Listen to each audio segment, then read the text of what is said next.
그날 법원에서 날아온 종이 한 장이 제 인생을 송두리째 바꿔버렸습니다. 은퇴 후 평범한 노후를 꿈꾸던 한 남자가 있었습니다. 평생을 성실히 일했고 오직 가족을 위해 달려온 삶이었지요. 하지만 그가 선택한 단 한 번의 거래가 모든 것을 뒤흔들게 될 줄 누가 알았을까요? 집 한 채와 퇴직금, 그의 전부였던 노후 자산이 흔들리기 시작하면서 예기치 못한 사건들이 꼬리를 물고 찾아옵니다. 가족의 삶, 그리고 그의 자존심까지 무너뜨린 그 일은 과연 무엇이었을까요? 시작하기 전 구독과 좋아요는 영상 제작에 큰 힘이 됩니다. 안녕하세요. 저는 올해 62세가 된 김민수라고 합니다. 평생을 중소기업 부장으로 성실하게 살아왔습니다.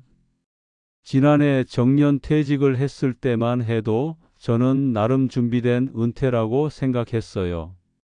35년간 다닌 회사에서 받은 퇴직금 3천만 원과 서울 외곽에 있는 25평 아파트 한 채가 제 전부였습니다.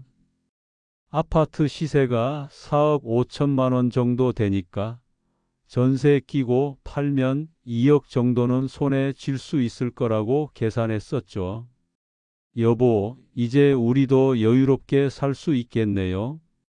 아내 정수기가 환하게 웃으며 말했던 모습이 아직도 눈에 선해요. 그때만 해도 저희는 정말 희망에 차 있었습니다. 하지만 현실은 생각만큼 녹록하지 않더라고요. 먼저 아내 정수기의 지병이 문제였습니다. 당뇨 합병증으로 인한 망막병증 치료비가 한 달에 120만 원씩 들어갔어요. 건강보험이 적용되지 않는 특수 치료였거든요. 괜찮아, 여보. 건강이 우선이야. 라고 말하면서도 속으로는 걱정이 태산 같았습니다. 설상가상으로 딸 지혜의 결혼 준비까지 겹쳤어요. 아빠, 미안해요. 제가 돈을 더 벌어서. 라고 말하는 딸을 보면서도 부모로서 결혼식 비용과 신혼집 보증금은 마련해주고 싶었거든요. 그래서 퇴직금에서 2천만 원을 먼저 썼습니다. 통장 잔고가 하루가 다르게 줄어드는 걸 보면서 저는 점점 불안해지기 시작했어요. 이러다가 정말 큰일 나겠는데? 라는 생각이 머릿속을 떠나지 않았습니다. 아내는 그래도 아파트가 있잖아요 라고 위로했지만 저는 이미 마음이 조급해져 있었어요. 매일 밤 잠자리에 들 때마다 계산기를 두드려 봤습니다. 아내 치료비, 생활비, 딸 결혼 비용을 합치면 한 달에 거의 300만 원이 나가는데 들어오는 돈은 국민연금 120만 원이 전부였거든요. 이런 식으로 가면 남은 퇴직금 1천만 원도 반년을 못 버틸 상황이었어요. 아파트를 팔아야 하나? 이런 생각이 들 때마다 가슴이 답답했습니다. 35년간 모은 유일한 자산이었거든요. 하지만 현실적으로 다른 방법이 보이지 않았어요. 그때 저는 안정된 노후라는 꿈이 점점 생존에 대한 불안으로 바뀌어가는 것을 느꼈습니다. 62세라는 나이에 다시 일자리를 구하기도 어려웠고, 그렇다고 손 놓고 있기에는 현실이 너무 급박했거든요. 아내와 딸 앞에서는 괜찮다, 다 해결될 거야 라고 말했지만 혼자 있을 때면 한숨만 나왔어요. 이럴 때 누군가 좋은 방법을 제시해 준다면 저는 아마 덥석 손을 내밀었을 것 같습니다. 지금 생각해 보면 그때 제 마음의 약한 부분이 훗날 큰 화를 불러올 줄은 전혀 몰랐죠. 그렇게 고민에 빠져 지내던 어느 날 뜻밖의 제안이 들어왔습니다. 아파트 근처 부동산에서 20년 넘게 일하고 있는 중개사가 저를 찾아왔어요. 김 부장님, 요즘 고민이 많으시죠? 중개사는 저의 상황을 이미 짐작하고 있는 듯 했습니다. 사실 말씀드릴 게 있어서 왔습니다. 중개사는 찻잔을 앞에 두고 진지한 표정으로 말을 이어갔어요. 요즘 시장에서 전세 세입자가 있는 아파트가 오히려 인기예요. 갭 투자하려는 사람들이 많거든요. 전세금이 있으니까 본인 자금을 적게 들이고도 투자할 수 있으니까요. 저는 귀가 번쩍 뜨였습니다. 그게 정말인가요? 그럼요. 특히 부장님 집 같은 경우는 입지도 좋고 전세 시세 대비 매매가도 적당해서 매수자들이 관심 가질 만해요. 중개사의 말에 희망이 생기기 시작했어요. 그런데 중개사가 덧붙인 말이 있었습니다. 다만 조건이 하나 있어요. 전세 보증금을 승계하는 조건으로 팔아야 한다는 거죠. 그래야 매수자도 부담이 적어지니까요. 전세 보증금 승계요? 저는 잘 모르겠다는 표정을 지었습니다. 쉽게 말해서 세입자에게 받은 전세금을 새 집주인이 그대로 책임지겠다는 뜻이에요. 부장님은 매매 차익만 받으시면 되는 거죠. 중개사의 설명은 간단하고 명쾌했습니다. 며칠 후 중개사가 전화를 걸어왔어요. 부장님, 매수 의향자가 나타났습니다. 조건도 괜찮고 현금 거래 가능하다고 하네요. 일주일 후 중개사가 매수인을 데려왔습니다. 40대 중반 정도로 보이는 그 사람은 정장을 말끔하게 차려입고 있었어요. 안녕하세요, 김 부장님. 매수인은 정중하게 인사하며 명함을 건넸습니다. 명함에는 건설회사 이사라고 적혀 있었어요. 집을 직접 보고 정말 마음에 들었습니다. 조건만 맞으면 바로 계약하고 싶어요. 매수인은 자신감 있는 목소리로 말했습니다. 매수인은 계약 조건을 하나씩 설명했어요. 전세 보증금 승계는 당연히 해드리고요. 현금으로 깔끔하게 정리하겠습니다. 저는 그 말에 안도했습니다. 대출 절차 없이 현금 거래라니 이보다 좋을 수 없었거든요. 그런데 계약서를 작성하던 중 매수인이 스치듯 한마디를 던졌습니다. 아, 그런데 명의는 사촌 이름으로 해야 할 것 같아요. 회사 일 때문에 제 명의로는 좀 복잡해서요. 저는 그 말을 듣고 잠깐 멈칫했습니다. 사촌 명의요? 네, 별일 아니에요. 요즘 세금 문제 때문에 그런 경우가 많거든요. 매수인은 태연하게 대답했습니다. 중개사도 거들었어요. 요즘 실제로 그런 케이스가 많아요.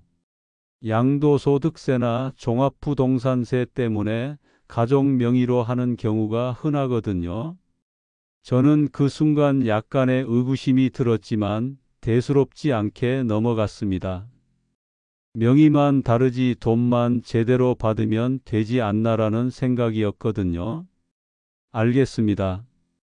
그럼 사촌분 서류도 준비해 주세요. 제가 말하자 매수인은 환하게 웃었습니다. 감사합니다. 계약금은 내일 바로 준비해 오겠습니다. 매수인의 말에 저는 한시름 놓였어요. 그날 밤 아내에게 상황을 설명하자 아내도 기뻐했습니다. 다행이네요. 이제 좀 숨통이 트이겠어요.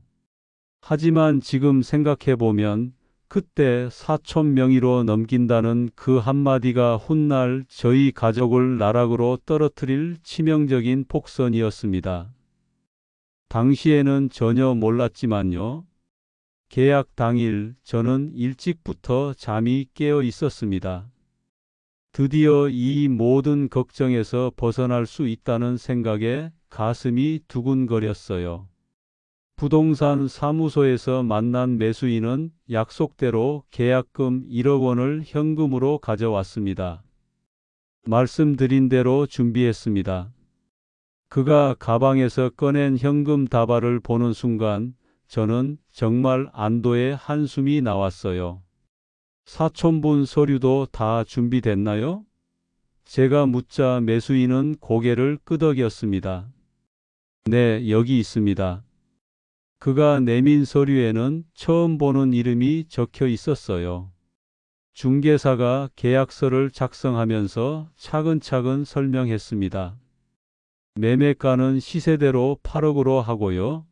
전세 보증금 승계 조건입니다. 그러면 부장님이 실제로 받으실 금액은? 네, 알겠습니다.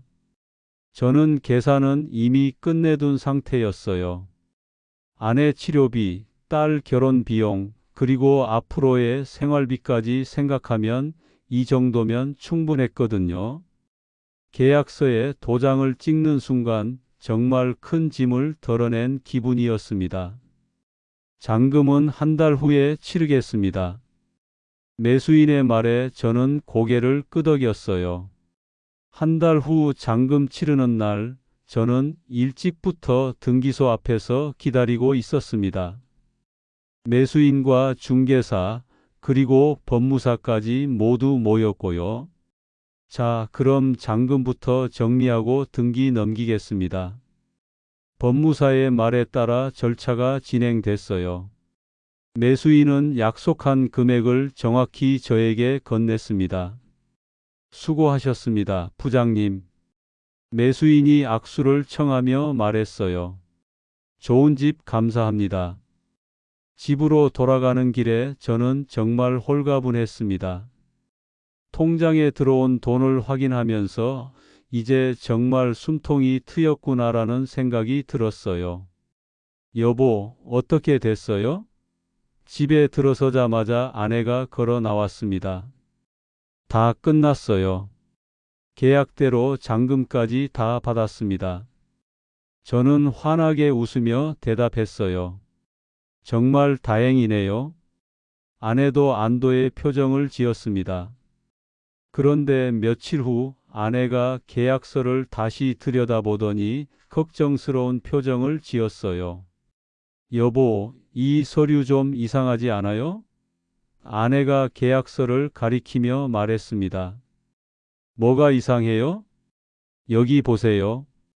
매수인 이름이랑 실제 등기 명의자가 다른 건 알겠는데 전세 승계 관련 조항이 너무 간단해요. 세입자 동의서도 제대로 안 받았고 아내의 지적을 들으니 저도 다시 살펴보게 됐어요. 평소 아내가 이런 일에는 저보다 꼼꼼한 편이었거든요. 그리고 여기 특약사항도 좀 애매모호하게 적혀 있어요. 전세금 승계는 매수인이 책임진다고만 되어 있지 구체적인 방법이나 절차가 없어요. 저는 아내의 말을 들으며 조금 불안해지기 시작했어요. 그래도 돈은 다 받았잖아요. 중개사도 괜찮다고 했고, 저는 그래도 걱정돼요. 혹시 나중에 문제가 생기면 어쩌죠? 아내의 목소리에는 진짜 걱정이 묻어 있었습니다. 괜히 걱정하지 마세요. 이미 등기도 넘어갔고 돈도 받았는데 무슨 문제가 있겠어요. 저는 아내를 안심시키려고 했어요. 하지만 아내의 불안한 표정은 쉽게 사라지지 않았습니다. 그래도 세입자분께 한번 확인해 보는 게 좋을 것 같아요. 알겠어요. 시간 되면 한번 여쭤보죠. 저는 대충 대답했지만 사실 별로 신경 쓰고 싶지 않았어요.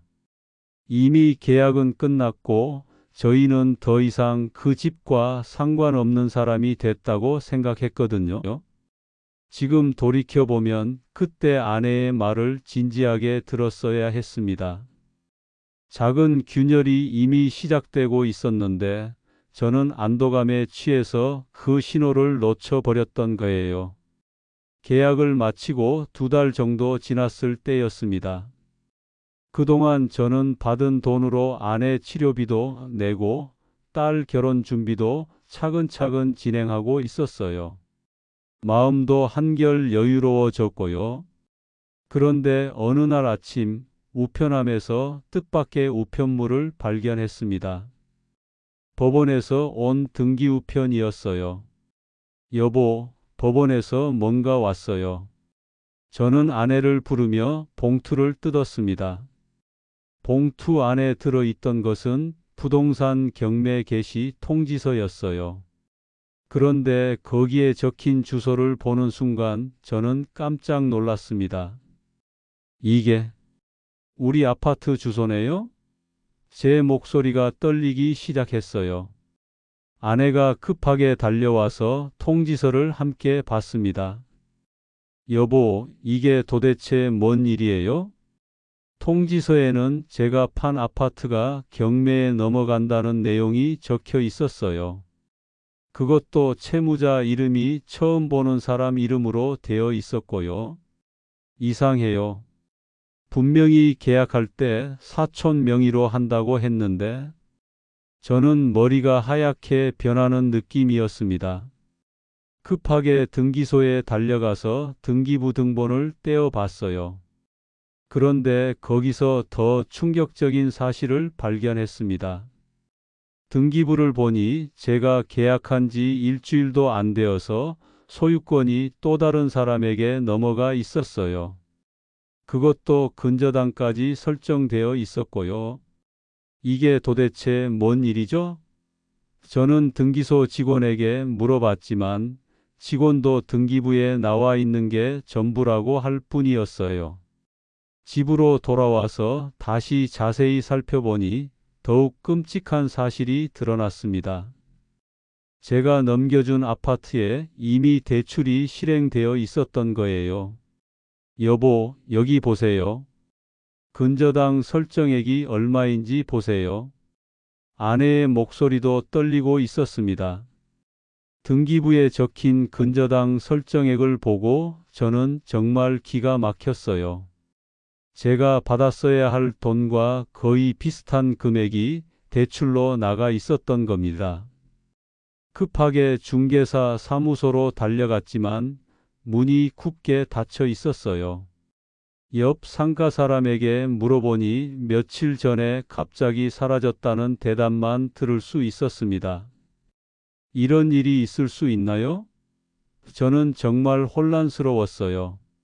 매수인 연락처로 전화를 걸어봤지만 현재 사용하지 않는 번호라는 안내만 나올 뿐이었습니다. 그제야 저는 상황을 조금씩 이해하기 시작했어요. 제가 아파트를 판 매수인은 진짜 매수인이 아니었던 거죠. 제 아파트를 이용해서 대출을 받아낸 뒤 그 돈으로 저에게 매매 대금을 준 것이었어요. 여보, 우리가 사기를 당한 것 같아요.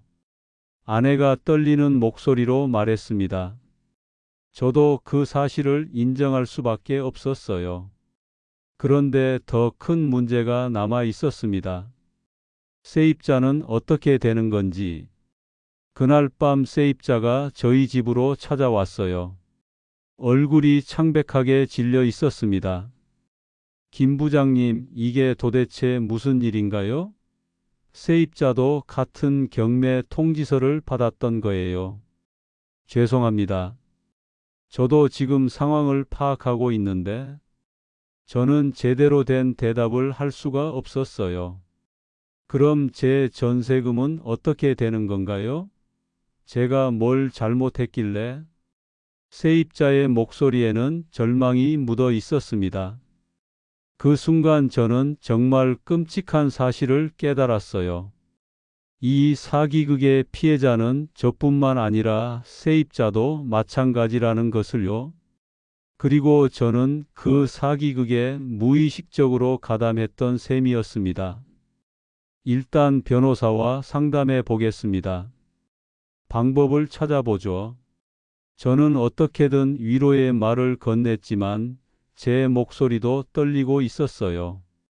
그날 밤 저는 잠을 한숨도 잘 수 없었습니다. 정교한 사기극에 빠져서 제 재산을 잃었을 뿐만 아니라 무고한 세입자까지 피해를 입게 만든 상황이 너무 괴로웠거든요. 경매 통지서를 받고 며칠 동안 저는 정말 혼란스러웠습니다. 변호사 사무실을 찾아다니며 상황을 설명했지만 돌아오는 대답은 모두 비슷했어요. 이미 등기가 넘어간 상태에서는 할 수 있는 게 많지 않습니다. 한 변호사의 말이었어요. 사기 신고는 하셔야겠지만 재산을 되찾기는 현실적으로 어려울 것 같습니다.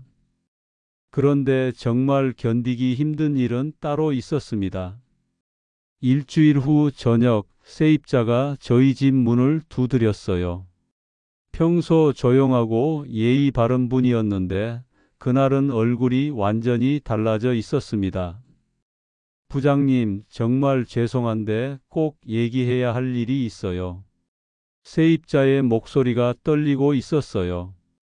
거실로 모시고 차를 대접하려 했지만 세입자는 손사래를 치며 말을 꺼냈습니다.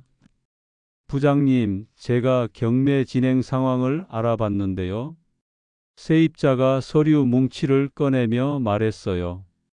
경매 예정가가 너무 낮게 책정됐어요. 제가 서류를 받아보니 정말 충격적이었습니다. 시세 4억 5천만 원짜리 아파트가 3억 2천만 원에 경매로 나와 있었어요. 그럼 전세금은 어떻게 되나요? 아내가 조심스럽게 물었습니다. 그게 문제예요. 세입자의 얼굴이 더욱 어두워졌어요. 제 전세금이 2억 8천만 원인데 경매에서 나올 수 있는 돈은 기껏해야 1억 정도밖에 안 될 것 같아요. 선순위 대출이 너무 많거든요. 그 말을 듣는 순간 저는 정말 눈앞이 캄캄해졌어요. 세입자는 계속해서 상황을 설명했습니다. 변호사와 상담해 봤는데 경매로 받을 수 있는 돈은 1억 정도고 나머지 1억 8천만 원은 어디서 받아야 할지 모르겠다고 하더라고요. 세입자의 목소리에는 절망이 묻어 있었습니다. 그런데 더 큰 문제가 있어요. 세입자가 또 다른 서류를 꺼냈어요. 변호사가 그러는데 전 소유자인 부장님에게도 민사상 책임이 있을 수 있다고 하네요. 저한테요? 저는 깜짝 놀랐어요. 네, 전세 승계 계약을 하실 때 제대로 된 확인 절차를 거치지 않았다는 거예요. 물론 부장님도 피해자이시지만 법적으로는 일정 부분 책임이 있을 수 있다고. 세입자의 말이 꼬리를 물고 이어졌어요. 그날 밤 저는 정말 한숨도 잘 수 없었습니다. 제가 사기를 당한 것도 억울한데 무고한 세입자까지 피해를 입게 만든 상황이 너무 괴로웠거든요. 며칠 후 저는 직접 변호사 사무실을 찾아가서 정확한 상황을 확인했습니다. 김 부장님, 현실적으로 말씀드리면 세입자분이 받지 못하는 전세금에 대해 일정 부분 책임을 져야 할 가능성이 높습니다. 변호사의 말이 저에게는 청천벽력 같았어요. 하지만 저도 피해자인데요. 물론 그렇습니다. 하지만 전세 승계 계약을 체결하면서 매수인의 자격이나 능력을 제대로 확인하지 않으셨고 세입자 동의 절차도 형식적으로 진행하셨잖아요. 법원에서는 이런 부분을 고려할 겁니다. 변호사는 계속해서 설명했어요. 최악의 경우 세입자가 받지 못하는 전세금 중 상당 부분을 배상하라는 판결이 나올 수도 있어요. 집으로 돌아오는 길에 저는 정말 절망적이었습니다. 제가 가진 유일한 재산이었던 아파트를 사기꾼들에게 빼앗긴 것도 억울한데 이제는 세입자에게 배상까지 해야 한다니. 아내에게 상황을 설명하자 아내도 얼굴이 새파랗게 질렸어요. 그럼 우리가 또 돈을 내야 한다는 거예요? 아내의 목소리도 떨리고 있었습니다. 그런 것 같아요. 변호사가 그러는데 1억 5천만 원 정도는 각오해야 할 것 같다고. 제 목소리도 점점 작아졌어요. 결국 저희는 급하게 살고 있던 빌라를 급매로 내놓았습니다. 시세보다 훨씬 싼 가격에 팔 수밖에 없었어요. 그리고 준비해둔 퇴직연금도 일부 해약해야 했고요.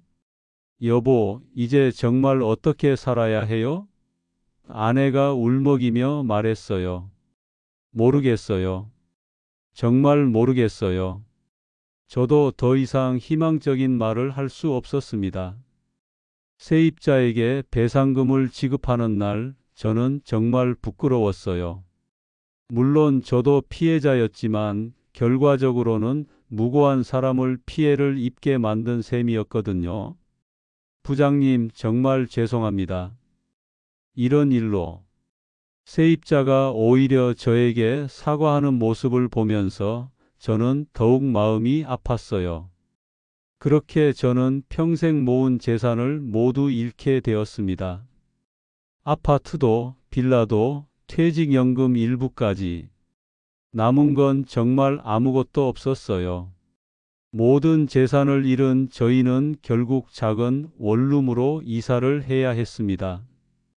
35년 직장 생활을 하면서 차근차근 쌓아 올린 것들이 한순간에 사라져 버렸어요. 25평 아파트에서 8평 원룸으로 이사하는 날, 저는 정말 세상이 무너지는 느낌이었습니다. 여보, 이 짐들은 어떻게 해요? 아내가 물건들을 정리하며 물었어요. 오랫동안 모아온 추억들이 담긴 물건들이었는데 좁은 원룸에는 들어갈 공간이 없었거든요. 버려야죠. 뭘 하겠어요. 제 목소리는 힘이 하나도 없었어요. 딸 지혜도 짐을 정리하러 왔는데 아무 말 없이 묵묵히 도와주더라고요. 평소 활발하던 딸이 말수가 줄어든 걸 보니 얼마나 충격을 받았는지 알 수 있었어요. 아빠, 힘내세요.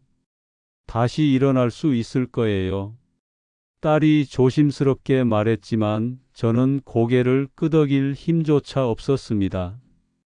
원룸으로 이사한 첫날 밤, 저는 잠을 이룰 수가 없었습니다.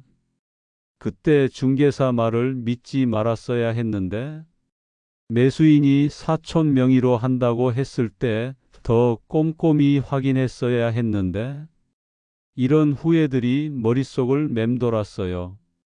가장 견디기 힘든 건 내 손으로 가족의 터전을 잃었다는 자책감이었습니다.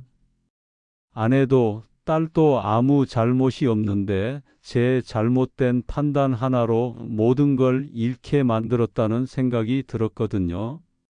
며칠 지나지 않아 저는 술에 의존하기 시작했어요. 처음에는 잠을 이루기 위해서 소주 한 잔 정도였는데 점점 양이 늘어갔습니다. 여보, 술 좀 그만 드세요. 몸만 더 망가져요. 아내가 걱정스러운 목소리로 말했지만 저는 듣기 싫었어요.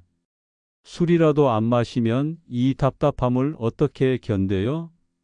저는 짜증스럽게 대답했습니다. 술을 마셔야만 그나마 잠시라도 현실을 잊을 수 있었거든요. 아내는 조그마한 마트에서 계산일을 구해서 나갔어요. 몸이 아픈데도 불구하고 말이죠. 한 달에 80만 원 정도 되는 돈이었지만 그게 저희 유일한 수입이었습니다. 여보도 뭔가 일을 찾아보세요. 집에만 있으면 더 우울해져요. 아내가 조심스럽게 말했지만 저는 한숨만 나왔어요. 62세 노인을 누가 써주겠어? 게다가 이런 꼴이 난 사람을. 이런 생각들이 머릿속을 지배했습니다. 낮에는 집에서 멍하니 텔레비전만 보고 있었어요. 뉴스에서 부동산 사기 관련 소식이 나올 때마다 급하게 채널을 돌렸습니다. 다른 피해자들 이야기를 들으면 화가 나면서도 한편으로는 더 우울해졌거든요. 특히 조심했어야 했는데 너무 성급했다 이런 댓글들을 볼 때마다 정말 견디기 힘들었어요. 맞는 말이지만 이미 엎질러진 물을 어떻게 하라는 건지. 그렇게 한 달, 두 달이 지나면서 저는 점점 더 깊은 우울감에 빠져들었습니다. 아침에 일어나는 것도 힘들어졌고 씻는 것도 귀찮아졌어요. 거울을 보면 완전히 다른 사람 같았습니다. 이게 정말 나인가? 거울 속의 초라한 모습을 보면서 중얼거렸어요. 예전에는 그래도 나름 당당한 회사 부장이었는데 이제는 그냥 초라한 늙은이가 되어버린 것 같았어요. 가끔 옛날 회사 동료들이 안부 전화를 하기도 했지만 저는 받기 싫었어요. 김 부장, 요즘 어떻게 지내? 이런 말을 들으면 뭐라고 대답해야 할지 모르겠더라고요. 사기당해서 재산 다 날리고 원룸에서 술만 마시며 살고 있다고 할 수는 없잖아요. 밤에는 더 심했습니다. 잠들기 전에 온갖 생각들이 머릿속을 맴돌았어요. 그때 아내 말을 들을 걸? 왜 그렇게 성급했을까? 세입자한테도 너무 미안하다. 이런 생각들이 끝없이 이어지면서 잠을 이룰 수가 없었어요. 그래서 또 술을 찾게 되고 다음 날은 더 무기력해지고 악순환이 계속됐습니다. 어느 날 아내가 제게 와서 조용히 말했어요. 여보, 제가 당뇨 때문에 병원에 갔는데 스트레스로 혈당이 많이 올랐대요. 의사 선생님이 관리를 잘해야 한다고. 그 말을 듣는 순간 정말 가슴이 찔렸어요. 제가 이런 식으로 무너져 있으니까 아내까지 더 힘들어하고 있었던 거죠. 미안해요. 제가 이렇게 있으니까. 저는 아내에게 사과했지만 아내는 고개를 저었어요. 미안하다고 하지 마세요. 우리가 함께 이겨내야 할 문제예요. 아내의 말에 저는 더욱 부끄러워졌습니다. 딸도 가끔 와서 안부를 물었지만 저는 제대로 된 아버지 역할을 할 수 없었어요. 오히려 딸이 저를 걱정하고 위로해 주는 상황이 되어버렸거든요. 그 시기가 정말 제 인생에서 가장 어두웠던 시간이었어요. 하지만 그런 저를 끝까지 포기하지 않고 지켜준 사람들이 있었습니다. 바로 아내와 딸이었죠. 비록 말로 표현하지는 않았지만 저도 속으로는 알고 있었어요. 이렇게 계속 있으면 안 된다는 걸 말이에요. 하지만 어디서부터 시작해야 할지, 어떻게 다시 일어서야 할지 도무지 알 수가 없었습니다. 그렇게 절망적인 나날이 계속되던 어느 날 저녁, 뜻밖의 손님이 찾아왔습니다. 학창 시절부터 40년 넘게 알고 지낸 친구 상철이었어요. 민수야, 집에 있나? 문 밖에서 익숙한 목소리가 들렸어요. 문을 열어보니 상철이가 소주 한 병과 안주를 들고 서 있었습니다. 요즘 연락도 안 되고 걱정돼서 왔어. 저는 당황스러웠어요. 이런 초라한 원룸을 보여주기가 부끄러웠거든요. 상철아, 갑자기 왜? 뭘 그래? 들어가도 되지? 상철이는 제 눈치를 보지 않고 자연스럽게 들어왔어요. 원룸을 둘러보던 상철이의 표정이 어두워졌습니다. 민수야, 정말 많이 힘들구나. 저는 아무 말도 할 수 없었어요. 그냥 소주잔만 따라 드렸습니다. 건배. 상철이가 잔을 들더니 말했어요. 힘든 일 있을 때 혼자 있으면 안 돼. 친구가 뭐 하러 있는 거야? 몇 잔 마시고 나니 술기운이 돌면서 말문이 트였어요. 저는 그동안 혼자 품고 있던 이야기들을 쏟아냈습니다. 상철아, 나 정말 바보 같았어. 중개사 말만 믿고 확인도 제대로 안 하고. 제 목소리가 떨리기 시작했어요. 그래서 아파트를 다 날린 거야? 상철이가 조심스럽게 물었습니다. 응, 그것뿐만 아니라 세입자한테 배상까지 해줘야 했어. 빌라도 급매로 팔고 퇴직연금도 해약하고. 말하다 보니 눈물이 나려고 했어요. 아이고, 그런 일이. 왜 그때 나한테 연락하지 않았어? 상철이의 목소리에는 진심 어린 안타까움이 묻어 있었어요. 상철이는 한동안 말없이 술만 마시더니 입을 열었어요. 민수야, 나도 사실 몇 년 전에 사업 실패해서 큰 손해 본 적 있어. 그때 정말 죽고 싶었거든. 근데 그때 깨달은 게 있어. 뭔데? 사람이 넘어지는 건 어쩔 수 없어도 계속 바닥에 누워 있으면 안 된다는 거야. 언젠가는 일어서야 해. 저는 쓴 웃음을 지었어요. 일어서려고 해도 나이도 그렇고 이런 몸으로 뭘 할 수 있겠어. 그래서 내가 왔잖아. 상철이가 제 어깨를 툭 쳤어요. 우리 동네 복지관에서 공공근로 사업하는데 해볼 생각 없어? 공공근로? 저는 고개를 들었어요. 응, 도서관 정리하고 공원 청소하고 그런 일이야. 하루 6시간 정도 일하는데 한 달에 180만 원 정도 나와. 아내 마트 수입이랑 합치면 그럭저럭 생활할 수 있잖아. 처음에는 선뜻 내키지 않았어요. 내가 그런 일을 해야 하나라는 생각도 들었고요. 상철아, 나 같은 사람이 가서 뭘 할 수 있을까?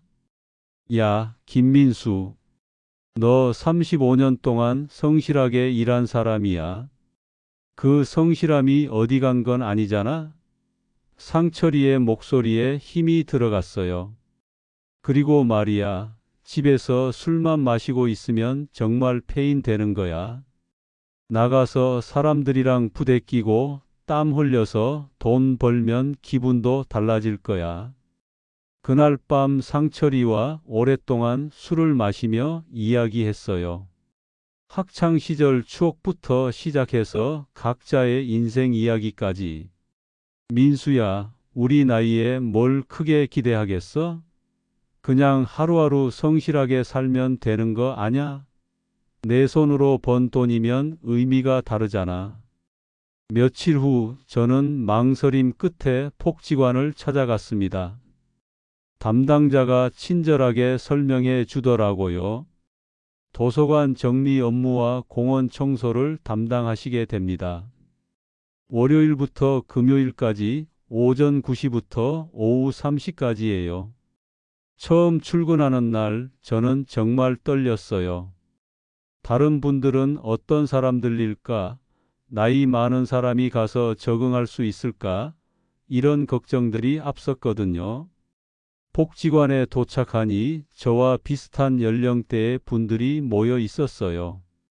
대부분 50대 후반에서 60대 초반이었고 다들 각자의 사연을 가지고 있는 것 같았어요. 안녕하세요. 저는 김민수입니다. 자기소개를 할 때 제 목소리가 떨렸어요. 아, 새로 오신 분이시네요. 반갑습니다. 한 분이 따뜻하게 인사해 주셨어요. 첫날은 도서관 정리 업무였어요. 책을 분류하고 정리하고 먼지를 닦는 일이었는데 생각보다 보람이 있었어요. 오랜만에 손으로 뭔가를 하니까 마음도 한결 차분해지더라고요. 김 선생님, 꼼꼼하게 잘하시네요. 담당자가 격려의 말을 해 주었어요. 점심시간에 동료들과 함께 밥을 먹으며 이런저런 이야기를 나눴습니다. 다들 나름의 어려움을 겪고 있었지만 서로 격려하며 지내고 있더라고요. 저도 몇 년 전에 사업 실패하고 여기 왔어요. 한 분이 말씀하셨어요. 처음엔 자존심 상했는데 지금은 괜찮아요. 일하는 게 있다는 것만으로도 감사해요. 그 말을 듣고 저도 조금씩 마음이 열리기 시작했어요. 저만 힘든 게 아니구나. 다들 각자의 방식으로 살아가고 있구나. 이런 생각이 들었거든요. 일주일이 지나니 몸도 마음도 조금씩 달라지는 게 느껴졌어요. 아침에 일어나서 출근 준비를 하고 동료들과 인사를 나누고 땀 흘려 일하고 이런 일상이 주는 안정감이 있었어요. 첫 급여를 받았을 때 저는 정말 뿌듯했어요. 비록 많은 돈은 아니었지만 제 손으로 직접 번 돈이었거든요. 집에 돌아와서 아내에게 급여 봉투를 내밀었어요. 여보, 제가 번 돈이에요. 제 목소리에는 오랜만에 자신감이 실려 있었어요. 정말 수고 많으셨어요. 아내도 환하게 웃었어요. 이제 조금씩 나아질 거예요. 그날 밤 저는 오랜만에 술 없이도 잠들 수 있었습니다. 급여가 제게는 단순한 생활비 그 이상의 의미였어요. 다시 일어설 수 있다는 자신감을 주는 돈이었거든요. 일을 시작한 지 한 달이 지나니 제 생활에도 변화가 생겼어요. 술 마시는 횟수도 줄어들고 동료들과 대화를 나누면서 웃을 일도 많아졌습니다. 무엇보다 나도 아직 할 수 있는 일이 있구나라는 생각이 들면서 자존감이 조금씩 회복되기 시작했어요. 공공근로를 시작한 지 6개월이 지난 지금 저는 여러분께 제 이야기를 전하고 있습니다. 완전히 회복됐다고 말씀드릴 수는 없지만 적어도 절망의 늪에서는 빠져나올 수 있었어요. 매일 아침 7시에 일어나서 출근 준비를 하는 일상이 익숙해졌습니다. 예전처럼 술에 의존해서 하루를 보내는 일도 거의 없어졌고요. 무엇보다 제 손으로 번 돈이 있다는 게 큰 위안이 되고 있어요. 여보, 오늘도 수고하세요. 아내가 아침마다 해주는 인사가 저에게는 큰 힘이 됩니다. 아내의 건강도 조금씩 나아지고 있어요. 제가 안정을 찾으니까 아내의 스트레스도 줄어든 것 같더라고요. 딸도 가끔 안부 전화를 할 때마다 아빠 목소리가 많이 밝아졌어요 라고 말해줍니다. 비록 예전처럼 경제적으로 도와줄 수는 없지만 적어도 걱정을 끼치지는 않게 된 것 같아요. 복지관에서 일하면서 정말 많은 분들을 만났습니다. 저처럼 사기를 당한 분도 있었고 사업 실패로 어려움을 겪는 분, 건강 문제로 힘들어하는 분들도 계셨어요. 다들 각자의 아픔을 가지고 있었지만 서로 격려하며 하루하루를 버텨나가고 있었습니다. 김 선생님, 처음 오셨을 때와 많이 달라졌네요. 함께 일하는 동료분이 말씀해 주셨어요. 그때는 정말 힘들어 보이셨는데 지금은 표정도 밝아지시고 그 말을 듣고 저도 새삼 느꼈어요. 사람이 절망에 빠졌을 때는 정말 끝인 것 같지만 작은 희망이라도 붙잡고 하루하루를 견뎌내다 보면 언젠가는 조금씩 나아진다는 걸 말이에요. 물론 아직도 힘든 순간들이 있어요. 가끔 예전에 살던 아파트 앞을 지날 때면 마음이 아프고 세입 잡은 생각이 날 때면 미안한 마음이 들어요. 그분도 지금 어떻게 지내고 계실지 걱정이 되거든요. 하지만 저는 더 이상 그 일에만 매몰되어 있지 않으려고 해요. 과거를 바꿀 수는 없지만 앞으로의 삶은 제가 만들어 가야 하는 거니까요. 최근에는 복지관에서 새로 오시는 분들에게 제 경험을 나누기도 해요. 처음에는 말하기 어려웠지만 제 이야기가 누군가에게 작은 도움이라도 될 수 있다면 의미가 있다고 생각해요. 처음에는 정말 자존심도 상하고 이런 일을 해야 하나 싶었어요. 새로 오신 분께 말씀드렸어요. 하지만 지금은 일할 수 있다는 것 자체가 감사해요. 나이가 들어도 쓸모가 있다는 걸 느낄 수 있거든요. 어느 날 상철이가 복지관으로 찾아왔어요. 민수야, 얼굴이 많이 좋아졌네. 처음 내가 갔을 때랑 완전 다른 사람 같아. 고마워, 상철아. 내가 그때 와주지 않았으면. 저는 진심으로 감사하다고 말했어요. 뭘 그래? 친구 사이에. 그런데 이제 정말 괜찮은 거지? 상철이가 걱정스럽게 물었어요. 완전히 괜찮다고는 할 수 없어. 하지만 이제는 하루하루를 살아갈 힘이 생겼어. 저는 솔직하게 대답했습니다. 그날 저녁 집에 돌아와서 아내와 함께 저녁을 먹으며 이런저런 이야기를 나눴어요. 예전에는 서로 말수가 줄어들고 분위기가 무거웠는데 지금은 소소한 일상 이야기도 나눌 수 있게 됐어요. 여보, 제가 요즘 깨달은 게 있어요. 저는 아내에게 말했어요. 뭔데요? 노후의 자산이 단순히 집이나 돈만이 아니라는 거예요. 위기 앞에서 다시 설 수 있는 용기와 지혜, 그리고 주변 사람들의 도움을 받아들일 수 있는 겸손함이 더 중요한 것 같아요. 아내도 고개를 끄덕였어요. 맞아요. 저도 그런 생각이 들어요. 돈은 한순간에 없어질 수 있지만 사람의 마음은 그렇지 않잖아요. 지금도 저는 두렵습니다.